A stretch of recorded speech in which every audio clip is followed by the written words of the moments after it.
Hello বন্ধুরা, আজকে আমরা কথা বলবো একটি অসম্ভব সুন্দর দেশ সিঙ্গাপুর সম্পর্কে। সিঙ্গাপুর পৃথিবীর মধ্যে এমন একটি দেশ যে ইন্দোনেশিয়া ও মালয়েশিয়ার মাঝখানে অবস্থিত। সিঙ্গাপুর বিশ্বের অন্যতম প্রধান সমুদ্র বন্দর এবং বিজনেস সেন্টার।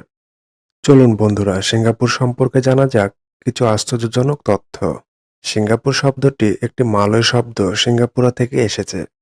আবার সিঙ্গাপুরা শব্দটির উৎপত্তি একটি সংস্কৃত ভাষা সিঙ্গাপুর থেকে হয়েছে, যার অর্থ আগে সিঙ্গাপুর একটি ব্রিটিশ কলোনি ছিল। কিন্তু 1966 সালে ইংরেজরা সিঙ্গাপুরকে মালয়েশিয়ার সঙ্গে যুক্ত করে দেয়। সিঙ্গাপুর যখন মালয়েশিয়া থেকে আলাদা হয়, তখন এই দেশটিকে কোনো যুদ্ধের মুখোমুখি হতে হয়নি। সিঙ্গাপুরে শিশু জন্মের হার অনেক কম হওয়ার কারণে এখানকার সরকার খুবই উদ্বিগ্ন। এই কারণে জনসংখ্যা বাড়ানোর জন্য এই দেশটিতে একদিনের জন্য স্পেশাল ছুটি দেওয়া হয়।